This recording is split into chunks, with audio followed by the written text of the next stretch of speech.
We are on. Hey everybody. Hi. Welcome. Thank you everyone for coming in today for our Stream Smarter social media for Twitch growth, which is really, really important because as Twitch streamers, I think I spend more time on social media than Twitch itself. So everyone, welcome in. My name is Trash. I'll be helping hosting this panel with all of my lovely friends over here, which I'm so excited about. So let's take it away with introductions. Oh, we'll start with Becky. Hi, it's me. I'm Becky. I like to play Minecraft. That's my main thing. I also do all sorts of like random ideas, just chatting, and just sort of experimenting with tools and stuff that I make on Twitch. Yeah, that's me. Hello. Hello. Oh, that's me now. Oh no, it's Elle. Hi. I thought you I'm were watching next. that one. It's slightly slower. I'm Eloise. I also do a lot of Minecraft. But I also do a lot of variety. Yeah, just been on Twitch now for like 4 or 5 years, and I started doing it full time last year. So yeah, it's been a cool journey. Oh yeah. And then next we have. Hello, I'm Amber. I also like Minecraft, but I also play some other games, and I also do co-working streams, which is basically where you can use my stream as you're working and add your tasks to the stream. So it's a little bit of everything, and I've been streaming also for like 5 years now. We don't have a G here today, unfortunately, but we'll go to our lovely leader. Hello. So my name is Rosanna, and on Twitch I do cozy gaming, co-working, and a sprinkle of variety. And yeah, I've also been on Twitch for 4.5 years at this point, and next to that, mostly YouTube and Instagram. Hell yeah. And me, I am Trash. That is my username. You can call me that. That's totally fine. I've also been streaming for 5 years as well. So I was a COVID baby. And now I'm here. And we've all traveled across the world for TwitchCon San Diego. So we're all from different time zones, which is amazing. And yeah, let's talk about the relation between Twitch and social media and how they related, if anyone wants to start off. I can kick it off if you guys are Yeah. okay with that. So I think when we're thinking about Twitch growth, I think many of us in the room have heard the phrase, oh, you need to put social media content on other platforms to grow on Twitch. So I think in that sense, it is a very literal relation where the discovery on other platforms is just better. Like the algorithm is just easier to get through and just to reach new audiences. So I think in that sense, using social media can be a super smart strategy to grow your Twitch stream. And I've definitely noticed this myself as well, where I've, in a way, created sort of an ecosystem between my different social platforms. So people will bounce between them and start at one point and then slowly follow me on all the other ones as well. And then they eventually make it to the Twitch stream as well. Yeah, I was going to say, I think, yeah, it's very much that if you want to grow on Twitch, you need to use other platforms. I don't necessarily think that's a bad thing because Twitch has a lot of tools to sort of make that very easy. It has the export to YouTube for all of your VODs, etc., and all the clipping stuff. But it is very much that. You want to basically, if you want to grow on Twitch, if you're not just doing this as like a little bit of fun, you want to keep that audience going. It's about sort of using all of your other social medias as your support structure, and finding your own strategy and techniques with all of them individually in the best way to support it. And it can literally, if you're not someone who really wants to get into all of that, it can literally just be saying when you're going live on Twitter and Instagram and things like that, or cross-streaming, or all of these other things. Yeah, it can be as involved as you want it to be, I think. And you can have fun with it. You can do whatever you want. Can I, if I can add, like Twitch streaming, obviously, unless you are a 24-hour subathon on all the time kind of person, which I respect, it's obviously temporary. If you're not live, then there is not active content there for people to see. So the social media part of that is it is permanent. It becomes permanent. It allows you to keep interacting with your community, with your network, with other people, just putting things out into the world and being yourself, and it just stays there. So it can be as simple as that, because if somebody comes across your stuff while you're not live, they don't have anything to see. So the more you've got elsewhere, then the more they can see. Yeah, I also feel like other socials are nice for other things that you can't necessarily do on Twitch. Like if you have a little thought or you went out to dinner and have nice photos, yeah, you're not going to stream those, but you still want to share that with your community. So I feel like it's a nice. I should. Yeah, maybe we should. We should just start My streaming next stream nice will pictures. just be a slideshow of my pictures from. What have Yeah. you eaten at TwitchCon so far?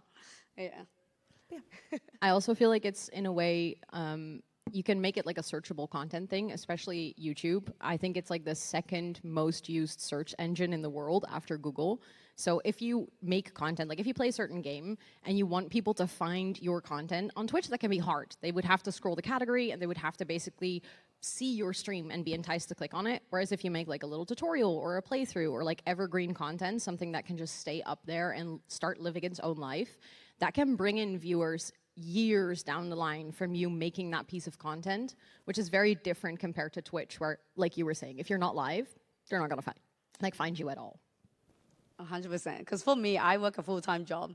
I never have the time to watch any like live content. So for me, like watching clips on TikTok or like YouTube is the perfect thing for me because I like to catch up on that. So it's always so hard, like because we're so busy nowadays. So social media is like the best platform for me.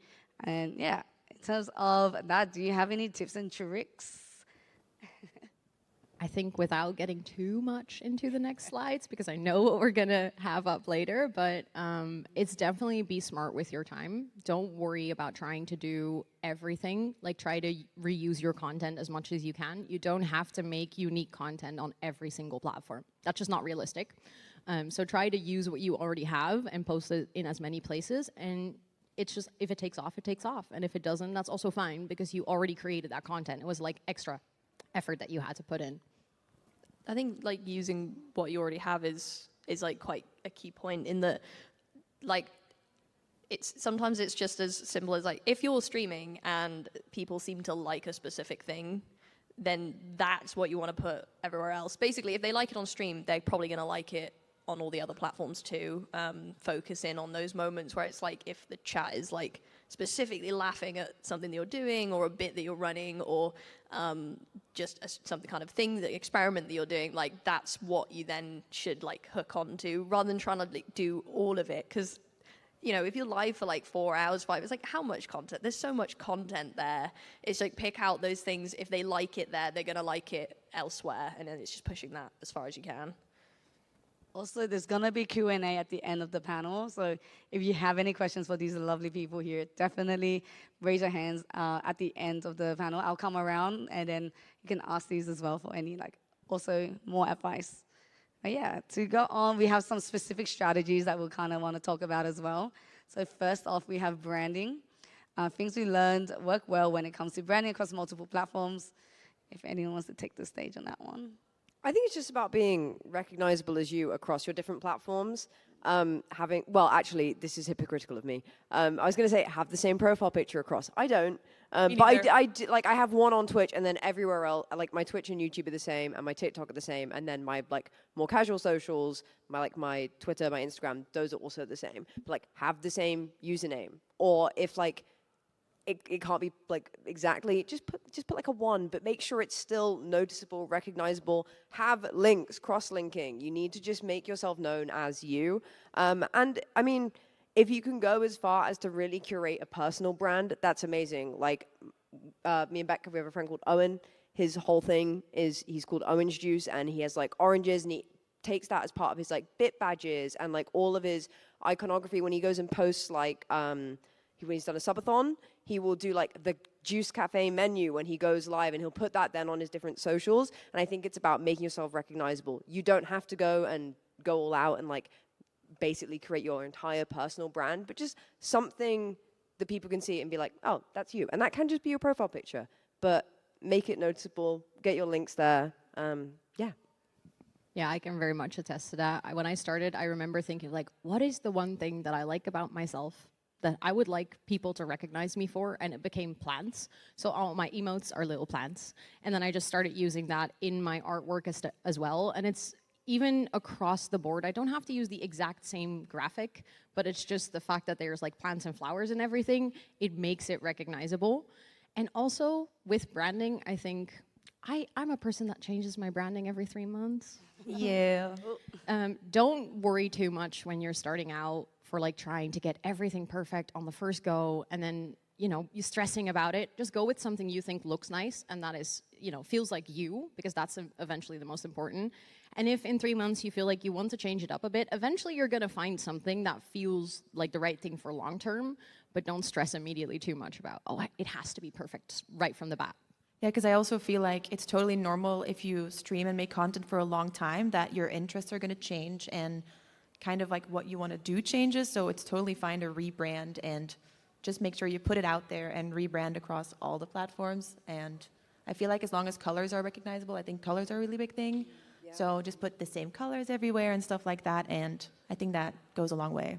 I think there's also like the kind of, as well as like the visual and the sort of typical marketing branding stuff, there's also just like the branding of like how you are and how you put yourself across. I think making sure that roughly what people would expect to see on your socials is what's on your socials. So if you're a cozy streamer, you like to play like, the cozy games and it's like a chill vibe, and then they go to your Twitter and you're like raging about, I don't know, Call of Duty or something.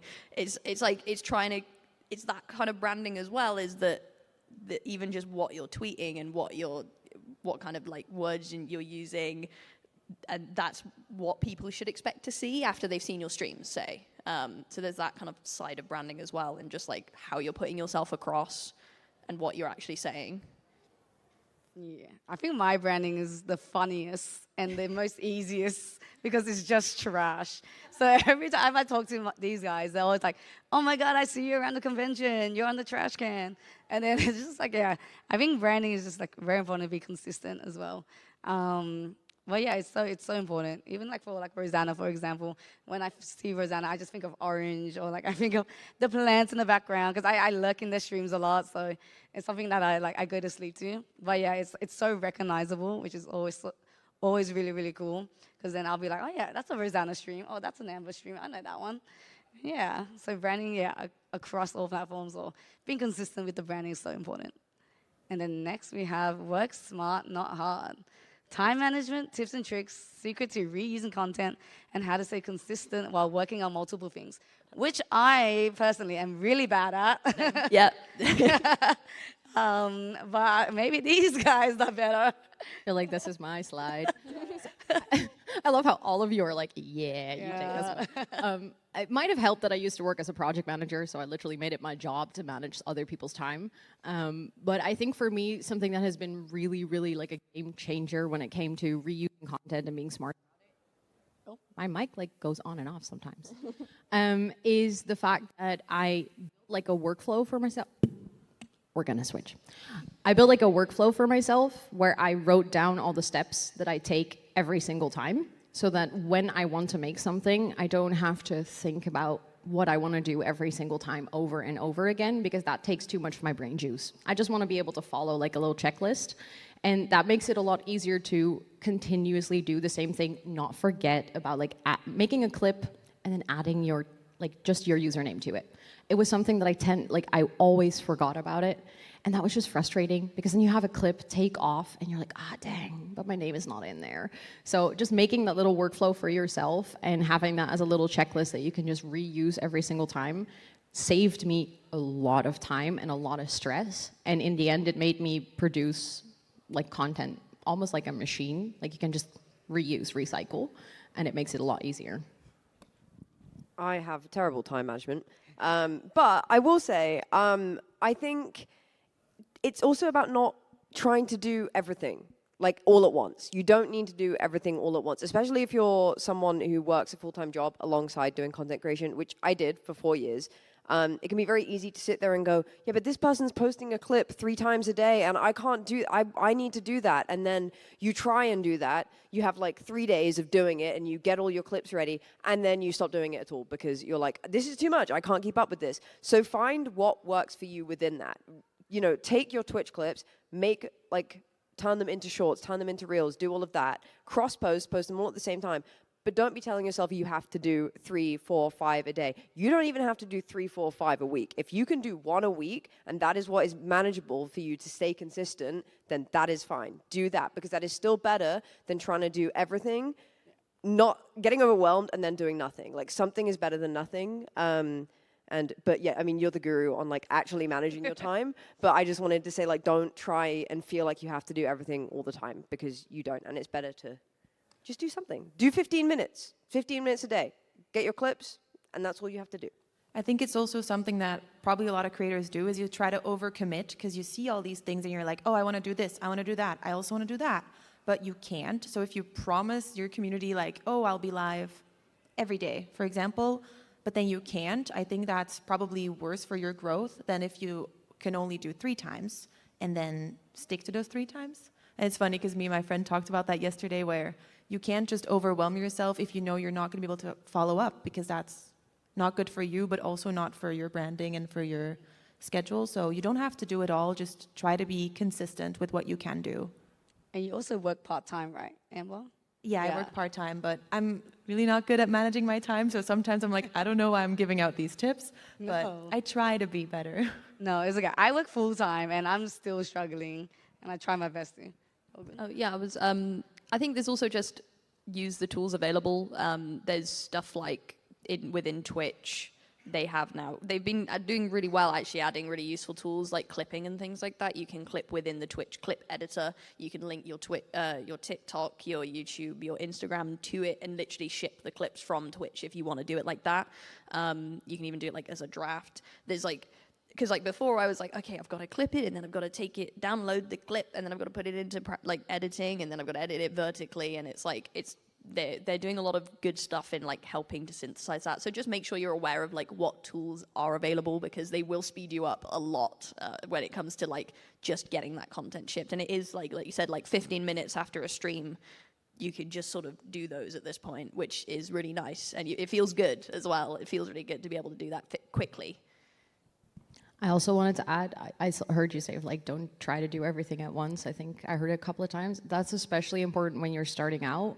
Like, you can build up that workflow of, I have a stream, and then I do my clips, and then I have, like, the social media over time. But I think a lot of people try to start with, and Twitch, and YouTube, and Instagram, and Twitter, everything at once, and then you're just overwhelmed. So I would definitely recommend, if you, especially from a Twitch perspective, start with your Twitch streams and 1 additional channel. And try to do those until you feel comfortable with managing them and managing the time around it, and then add a 3rd one and see how that goes, and slowly build it up so you can also learn from yourself what is the workflow that I can like manage and what is like what feels comfortable for me. And I think we've also talked about seeing other people post a lot. Know a lot of big creators have teams. They have people helping them. They have a management. They have an editor. They have like people, like even people in the community, mods and stuff that are ready to clip things. Whereas if you're starting out or you're trying to grow on Twitch, don't expect that of yourself, because it's just unfair. You're literally putting something on your shoulders, which all the other people are not doing by themselves either.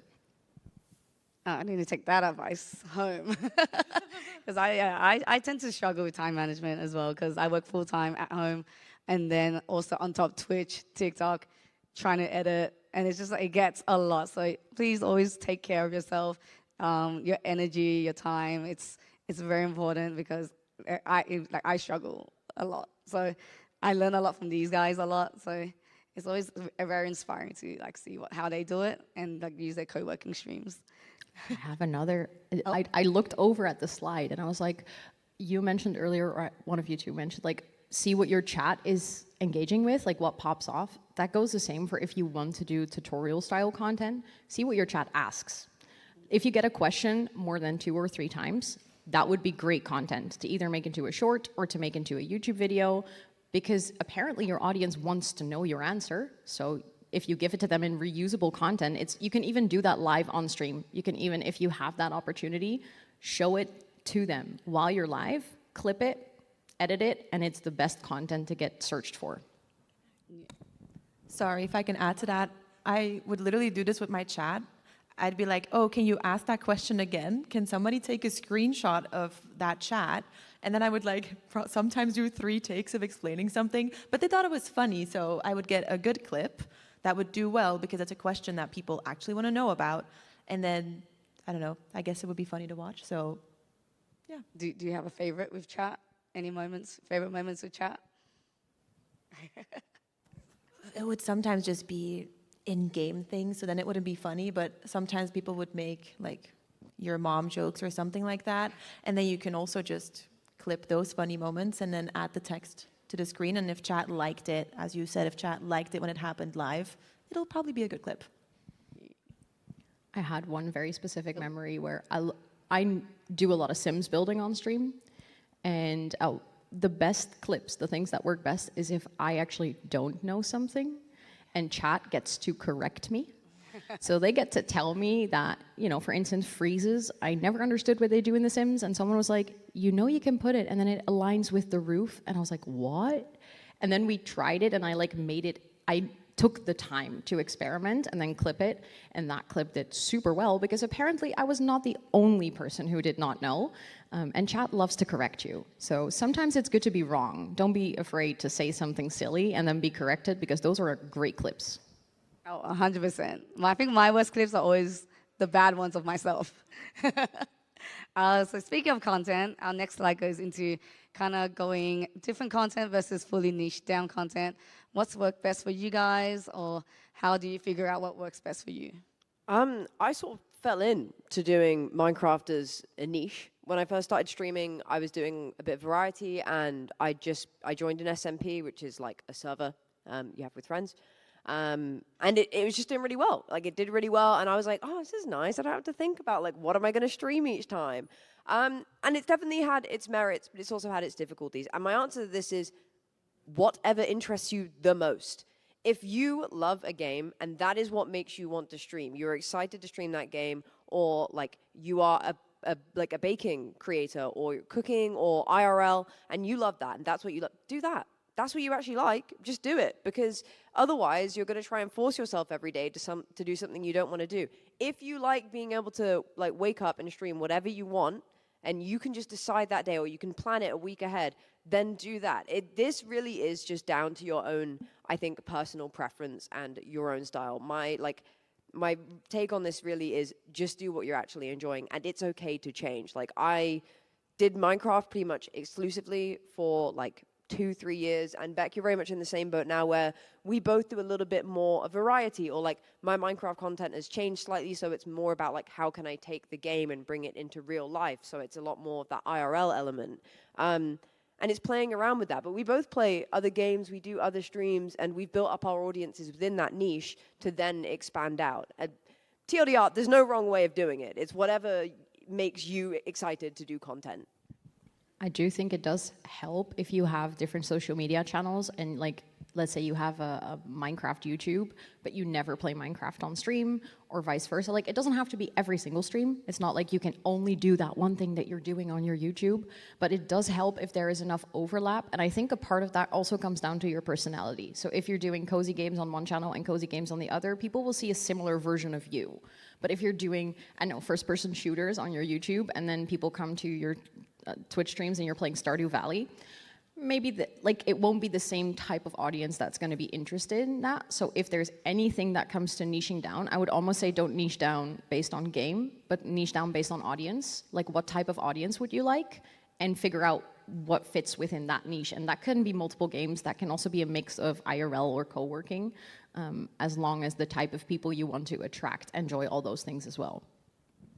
Yeah, I think just like in my own experience, like I said, I'm also Minecraft based. I think that for me, that helped me a lot in like staying, I don't know, sort of just carrying on going. Obviously, it is what I enjoyed. I was lucky that I found the game that I really wanted to make all of my content about early. And like I said, now because I'm like 5 years in, now is sort of when I've got my core audience that will come and watch whatever I'm doing. And so that gives me the freedom now to, if I want to sometimes do something different, then I can. I'd say like overall, there's like advantages to being in a niche, and whatever that niche is. For instance, if it is a game, you get like a stronger community of other streamers that play the game if you are focused on one thing, which can be nice if that's appealing to you, if you want to have streamer friends that play the same thing that you do, and then when you go to TwitchCon and there's like 50 of them and you get to see all of them, and that's really nice. I'm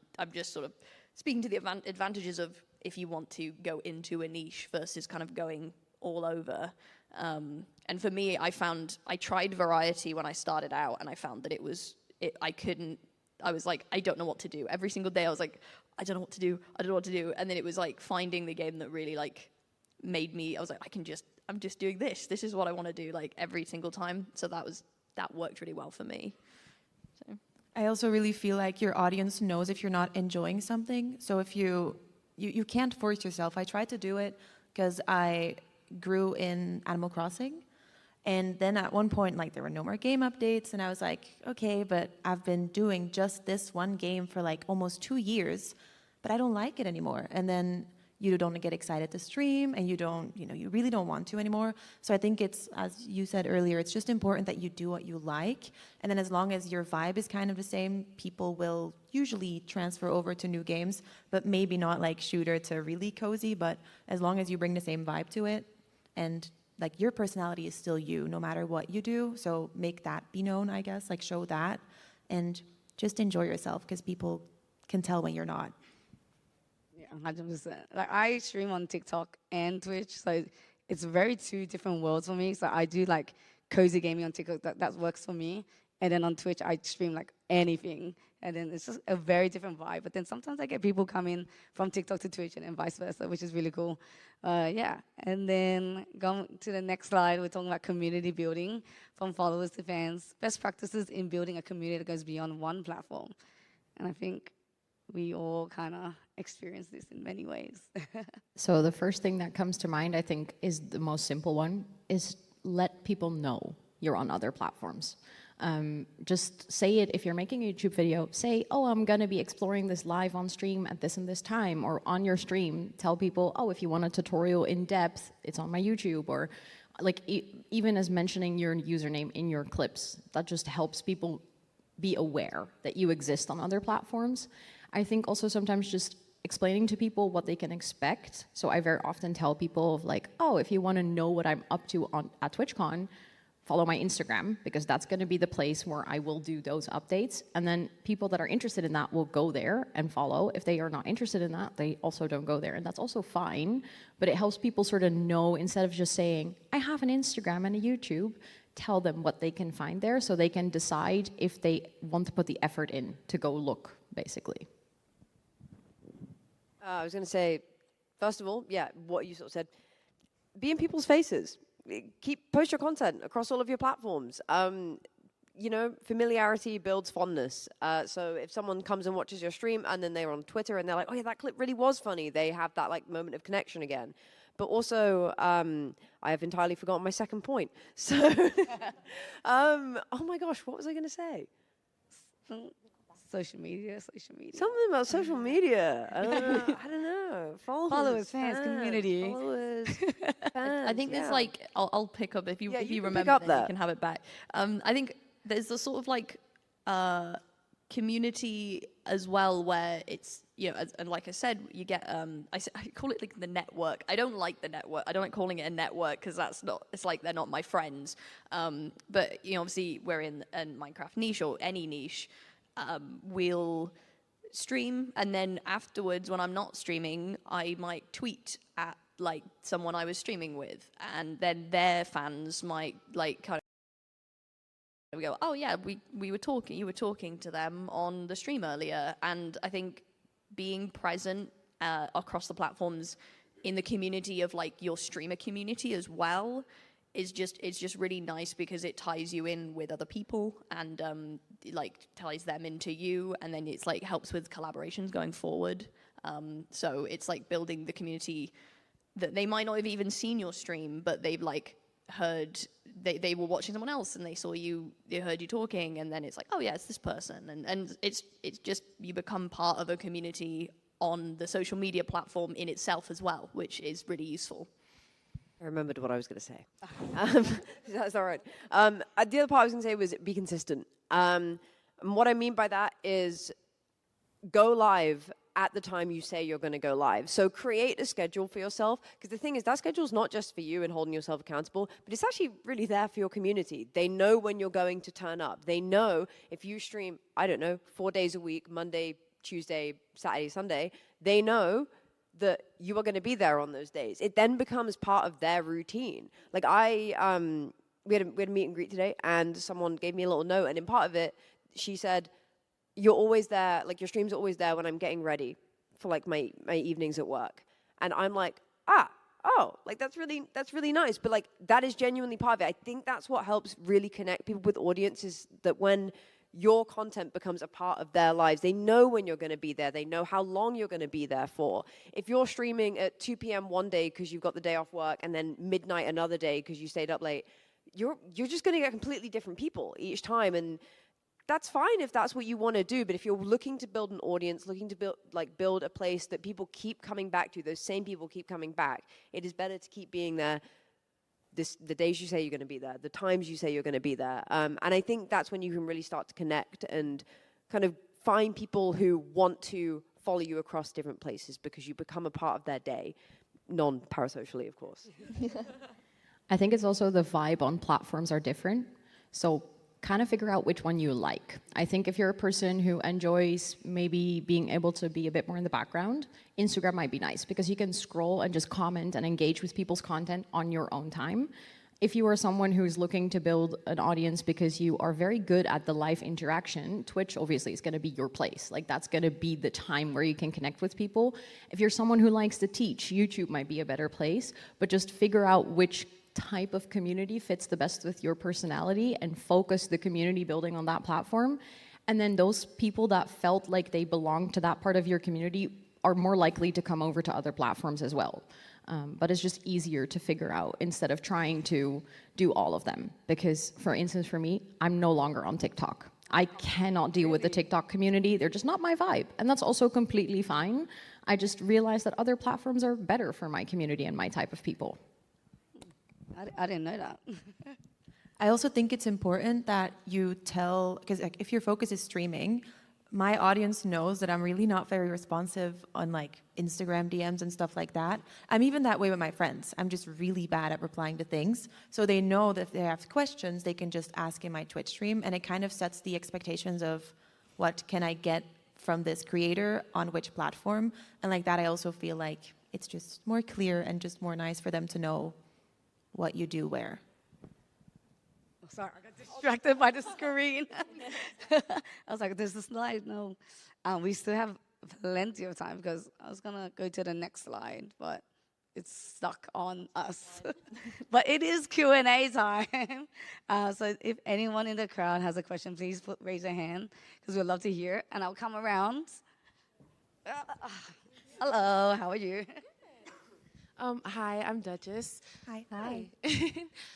Something that I struggle with, I'm really big on building a community versus just viewers or just fans. But something I'm struggling with somebody who engages with chat, is parasocialism versus, community, and how to deal with that in a way that doesn't make my community feel like I don't appreciate them, like I don't love them, but setting that boundary. I also really struggled with this, so I'd like to respond to that. Say exactly that. Tell them just what you said here, because you may seem like, I always feel like, oh no, what if I'm rude? What if I upset somebody? But then I'll just say, I'm so sorry. I hope this didn't come across as rude because that's not my intention. And then they know, then like if they still take it bad, well, okay, do you want them in your community? And tell your mods if you have like somebody that you, like they don't necessarily have to leave the community, you don't have to ban them, but you're getting like an I don't know vibe, just tell your mods to keep an eye out and make sure you just surround yourself with people that respect your boundaries, because that's the most important thing. Otherwise you will never be comfortable. And it's okay to set that boundary. Ultimately, you can just go, I don't mean this in a rude way, but you do not know me personally. You know the version I present to you on stream, and I'm so happy that you're a part of this and this community, but you do not know me as myself, and there's a hard boundary there. My friend Scott actually has quite a fun thing that he does with his chat, and they'll repeat it back to him. He will go, this is my stream. And that means that whatever boundary he sets, whatever rule he sets, that's his. And they have to listen to that. Because ultimately, you are putting yourself out there. This is your space just as much as it's theirs. So yeah, just don't, you're allowed those things. You're allowed your own boundaries. You're allowed to set that. And I know it can feel really tough to do that, but you're doing it. It's the right thing to do for yourself. And it's also the right thing to do for your community. Because, yeah, it absolutely. I think it's also the people, other people watching, like people in the community that aren't sort of, you know, approaching those boundaries or trying to cross them, like they'll understand. I think. I think it's like there is like a level of common sense in that, like you're clearly not coming from a place of like, I don't care about you, like, oh, shut up, I don't, you know, I don't want to know you, I don't want to talk to you guys. Like, you're obviously not going to be doing that, and there is just, they will understand, like they won't get this like hostile vibe, and like, yeah, like they said, it's like a room that you're like hosting, it's your space, you need to be comfortable in it, and that can sometimes, and sometimes it has to be a hard line, and it's like, okay, you know, that's actually not okay, we're gonna like, it may be that you have to kind of actually sort of remove them, or it is just a sort of, I'm going to stop the interaction here, let's move on. But you're well within your rights to set the boundaries there. You're also allowed to change your boundaries. That's so true. if you meet people in the initial few months of you streaming, maybe you have just literal more mental headspace and, you know, to get to know them more, compared to when you grow a bit and there's more people there. You can't give everyone that same level of attention. So it's also okay to every single day for yourself evaluate, what am I okay with today? And if people say, yeah, but yesterday that was okay, then you can just tell them, but today it's not. Today's not my vibe, so you have to respect that, because indeed, it's your stream, so you're allowed to set that boundary. I have banned many people. I got one down over here. Let me come over. All right. Uh-oh. Well, hey, buddies.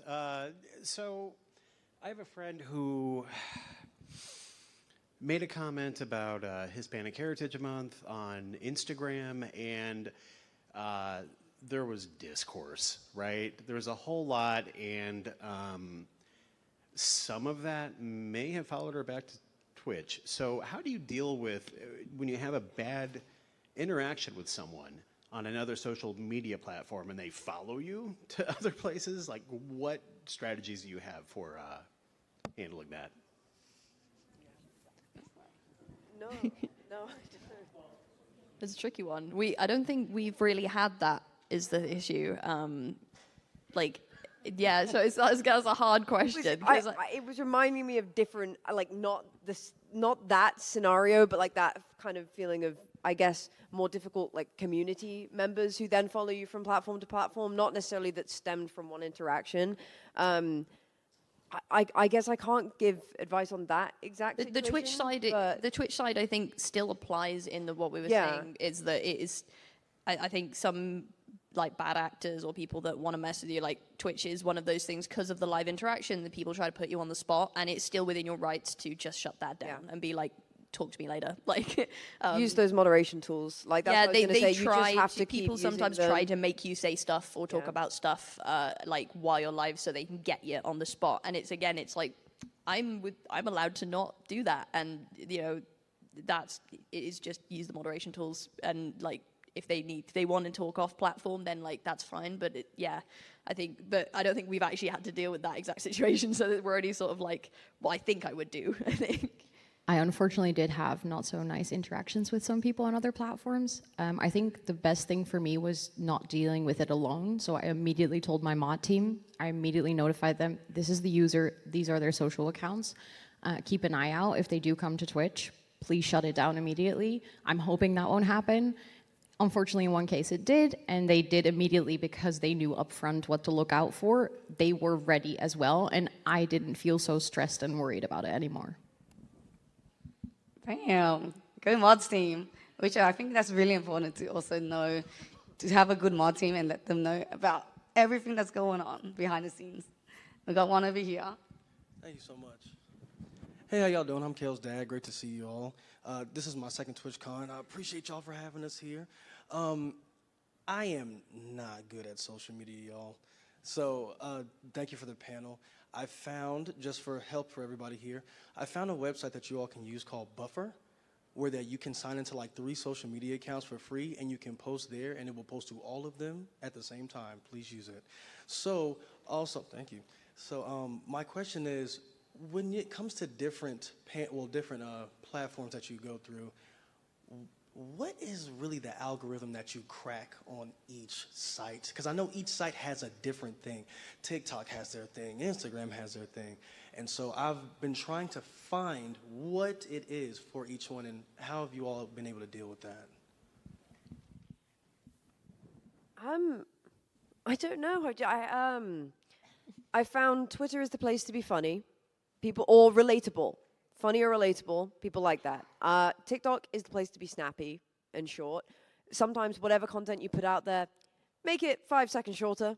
Just whatever you've got, trim it down a bit. Actually, I know they're pushing literally like the but milliseconds at yeah, the beginning and just end of trim it everything you're down. saying. Just like cut it a little bit more. They love that. I Yeah, don't know, 'cause- TikTok specifically, they love it. Because the way their algorithm works is it's based on watch time. So if it's shorter and people are more like to watch through, then that's what they want. Twitch, I think people. I mean, it depends. It depends for like. Twitch's algorithm is probably the hardest to Twitch's nail algorithm it. is the It's hardest to the like most unknown. hack or know in any way, which is why I think it's more about building your brand and your personality in those other platforms. There's some crazy stuff. There's something going on outside. But and Instagram is like, it's another one. It's like make use of their short form, post, be out there and post. If you're looking for things like brand work, then post when you are at events. Do things like that. If you're looking to connect with your audience, just make sure you're kind of just there and posting. To me, Instagram's the one that's got the least like, I don't know, strategy to it outside of Reels. It's really about what you want to put out there and how you want to present yourself.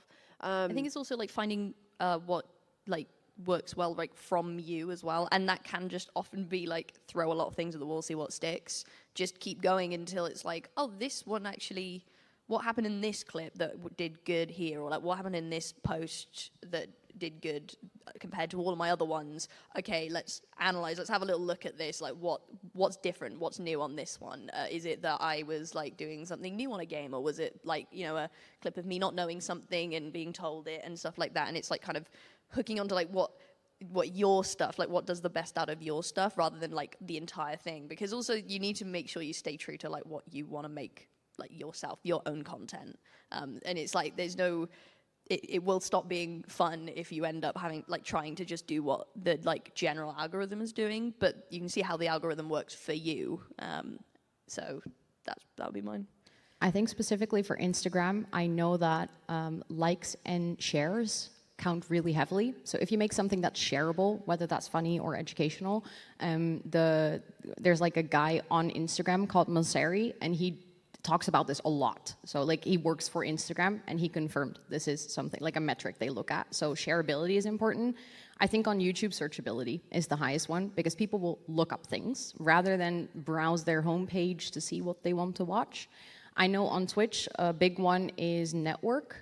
If you stream together with someone or if someone raids you, their community by proxy will get recommended your stream.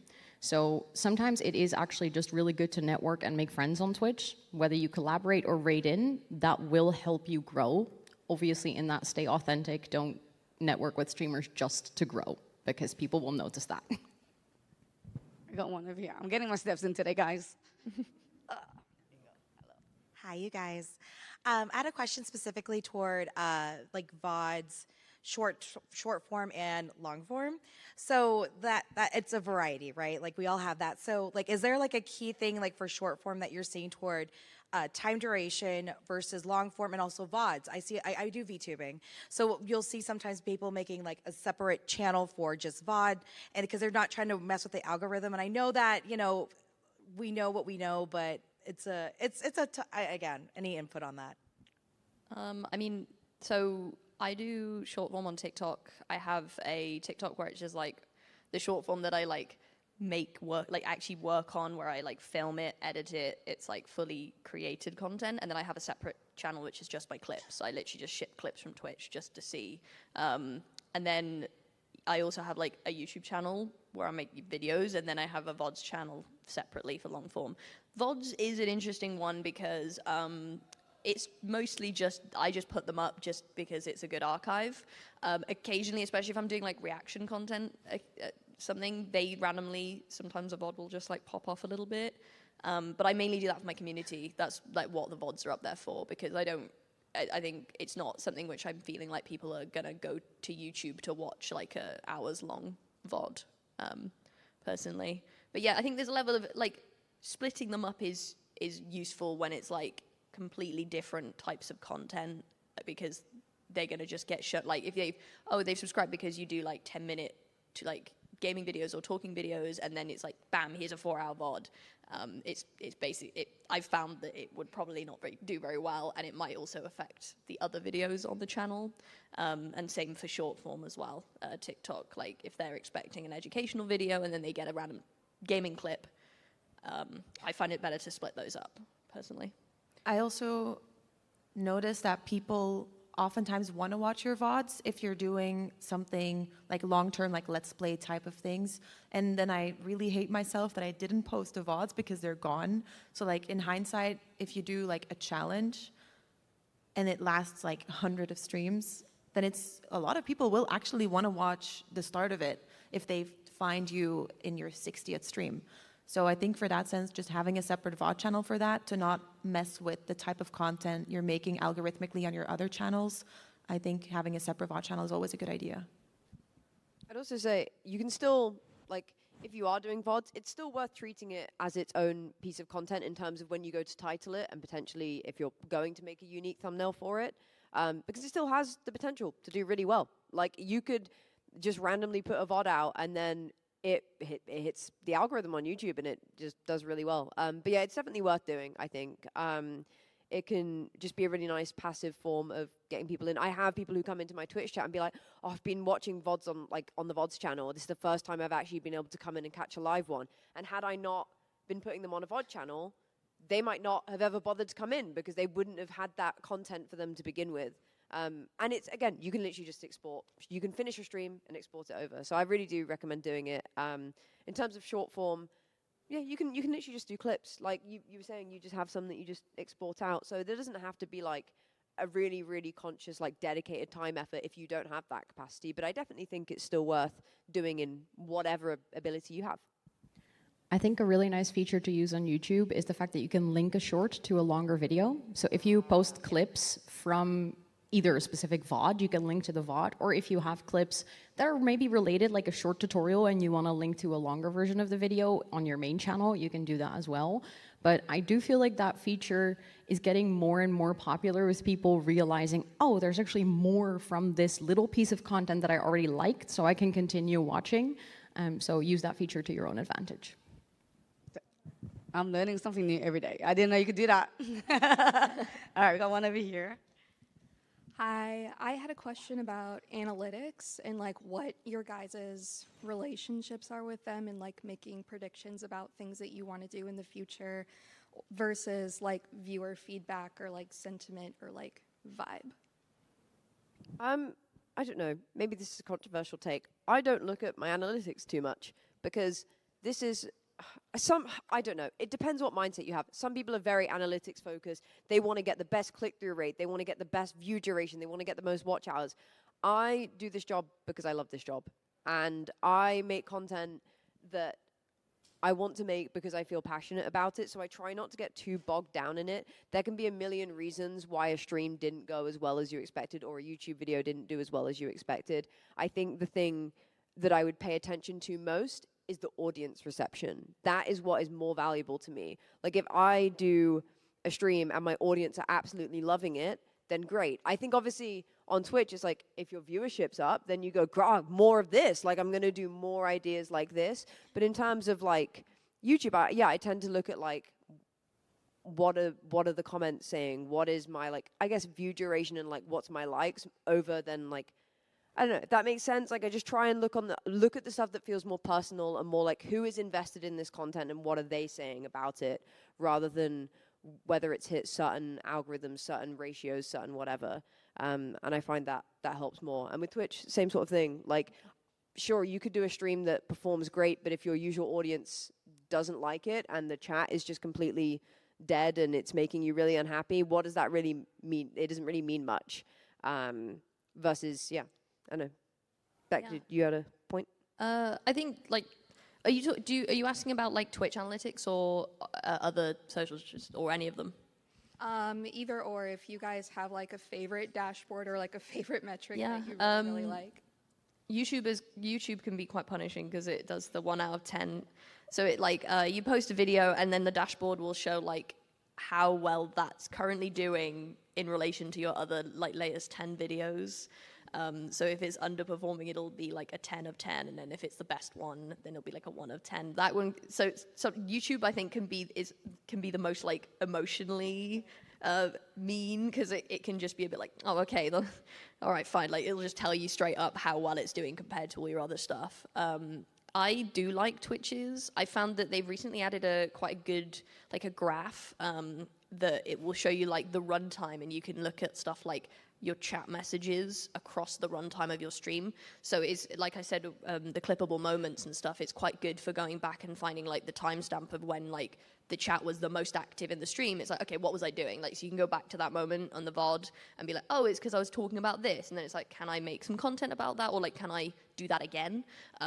Also, especially if you're switching around on your stream, it will tell you that too. So I find like, yeah, chat messages, average viewers, like Elle said, there's so many things that can affect a stream specifically, even if it's just some other guy being live who is in your niche, and so less people are coming to yours. But I find that like looking at the kind of over the time of the stream graph of like, okay, this was quiet, this was loud, they were yelling, what are they talking about, is a really useful thing. They also split out like different types of viewers, like how many chatters there were, how many unique viewers there were. That could be quite useful over like a longer period of time. I check my stats. I think I just, after a stream, I will generally go and look, but I never look at them on stream. I hide my average viewership. I think a lot of us do. I'm more of a kind of, I will check after the fact just to see where it's at. Don't let it ruin what you're doing in the moment. Like, don't be checking it in the moment. Checking in the moment. If it's lower than you were hoping, it's just going to make you really sad, and you're going to want to stop. But yeah, afterwards is really good time to check in and review how it went. I'd also recommend you to just not obsess too much over it, because then you'll get in your head, and that will affect your content. So like, it can be a good tool to learn, oh, people like this a lot and they like that less. But sometimes you're doing something really good, but due to other circumstances, it didn't perform well. And then if you would look at only stats, you would think, oh, I'm never doing that again because it didn't work. So like, I would say use it, but you're not your numbers, so keep that in mind too. Also, if you look at stats, never ever, maybe for a Twitch stream is the exception, but look at something short term. So if you want to find trends, look at least a month, preferably a quarter or longer, because that's going to tell you over time how something is performing, like a certain topic, because that prevents you seeing, oh, this one day it didn't do well, so it will never do well. Give it time to grow and see over time what works well. Find the common denominators in the things that did well over time and learn from that rather than from like very specific examples. Well, bam. I hate numbers as well. So earlier, Roseanne, you said that you start from a time management perspective. You start with Twitch, and then you add one, then you add one, then you add one. I think the question is, like, do you, in your professional opinion, would you say to prioritize a certain, whether it be TikTok or Instagram or YouTube, over the other one in maybe a certain order? And obviously, because that's from all of our channels, that's going to be experimental per channel. So do you think that there might be one that is better? And I kind of want to ask everybody that, not just Roseanne. I think for my personal opinion, it really depends on a variety of factors. How much time do you have? YouTube takes a lot of time. Whether you like it or not, making a YouTube video, editing it, scripting it, coming up with a good concept takes more time than taking a clip from your stream and reposting it somewhere. So just look at what your capacity is, but also look at what you want to build long term. I said start with Twitch. I ironically started with YouTube because initially I wasn't really wanting to be a live streamer. I actually wanted to be a YouTuber. So that was my initial focus. And then I realized, oh, actually, I also enjoy the live part. But for me, it's always been very clear that I wanted to build a YouTube community as well. So that's why I prioritized my YouTube. But if you're someone who doesn't really care about becoming a YouTuber and you want to be primarily a live streamer, it could be more beneficial time-wise to focus on clips rather than YouTube videos, for instance. I think like there's things like what you're enjoying at the time as well. I think it's actually really fun to. I've been recently doing this where like it's actually fun to shift it around a lot. So you might kind of be like, I had my Instagram. It was just very passive. Like for a long time, I kind of was just like, yeah, look, guys, I have an Instagram. Here's some photos, And then I don't know, this year for a bit, I just like focused. I made some reels of making outfits, and it was really fun and fresh in my head to like go and be like pursuing this new platform for a bit. And it's like I kind of like slowed down on that, and it's like now I'm prioritizing YouTube. I'm letting sort of my Twitch is like taking over, like I'm doing my normal stuff, and then I'm like, but all my other time is mainly going into pushing, like just working on YouTube long form, which I haven't done before. So there's actually a lot of like, it's a really fun, like good way to keep the fun in content, I find, is to just like pursue what you're feeling passionate about in what platform wise. Short form can be really fun if you're like making it from scratch as well, like making like proper content for short form instead of just clips. So it's kind of shuffling around the priorities based on what you want to be doing is also good. And I find that because it's fresh, you'll like really go for it, and it won't feel like a chore. And then it's quite rewarding then when you start to see the results on each one. Maybe specifically, I do notice that the people that come to my Twitch chat from any other platform, it would be YouTube. I don't think I've ever had somebody say, hey, I follow you on Twitter and now I see you here, for example. But again, YouTube does take time and effort, but you can do shorts. I think YouTube has been pushing a lot of their energy into shorts, so you can maybe do that. But then if you have a clip already, post it on Reels and post it on TikTok too, like why not? But that would be where my focus would lay. Yeah, I would agree. Definitely YouTube is a really strong one, but it is also the most time consuming, I would say. Though saying that, you can also just put clips on there. You absolutely can. You can just go put your VODs on there. I would say YouTube is the one where I feel like you'll find more people who are willing to invest time. It can be quite difficult to... TikTok is so short form. It can be quite difficult to convince someone who only wants to watch a 20-second video to watch a 2-hour live stream. YouTube, there's a lot of people who watch 4-hour, basically, documentaries on there. But I don't think there's any wrong way. Like, if you find that TikTok is the one that's easiest and works best for you, that's absolutely fine. But yeah. Awesome. We have time for one more. I might go on this side because I feel bad. I've been at the front. Let me just run. How are you? Hi. Hello. Oh, gosh, that's loud. Sorry. Hi. I was wondering if you all had any specific programs or websites that you use in helping you get your content, and like anything specific that saves you time, streamlines the process that you really love that we can learn about. If you want to get clips with subtitles, Streamladder is what have mine to go to. If you want to do more edited clips, like have more control, DaVinci Resolve is free and it can do everything Adobe can. So don't invest in expensive software because you can get it for free. I said earlier, I mentioned about Twitch's inbuilt tools as well. They have put a lot of work into that in the last couple of years, and it has actually really helped in being able to, like, you can literally export an entire VOD to a linked YouTube channel just by clicking it. It'll automatically, you can set it so it will crop your streams vertically into short form, your clips, and then you can literally, again, ship them straight to the dashboard. I think outside of that, that's mainly what I use to like speed it up, and then just editing software. I remembered an extra one. I can't go on a panel and not mention Notion. Oh, yeah, I use Notion I'm a as well. big Notion girly. So especially when you're trying to keep track of your workflow and where your content is, Notion is a note-taking and database tool. And my entire content planning lives in it because you can it's basically a glorified Excel table. So you put all your video ideas in it, but then you can show it in different views. So you can have like a calendar view and you can have a Kanban board view. And it makes it really nice that you don't have to put in the information about your short form or your long form content in 20 different places trying to keep track of what you're creating. But you can also link things together. I can talk about Notion for an entire panel, honestly. But it's a really good one. It definitely helps me stay on top of all the things I'm trying to do. It's such a good website. My entire brain lives on Notion. I don't use it as well as you do, though. Yeah, you can just like select different pages. You can link your pages. They can just all be text if you want to do that. But you can have like linked boards and things like that, like literal spreadsheets on there. It's really, really, really, really good for content planning, and actually just really good as a place if you just want to dump ideas. I think it's it's free like, as well. It's the general gist of like I think there's the kind of technical side of speeding up, like, okay, how fast can you post, like, edit, synthesize? I think it's also just speeding up, like, the mental work.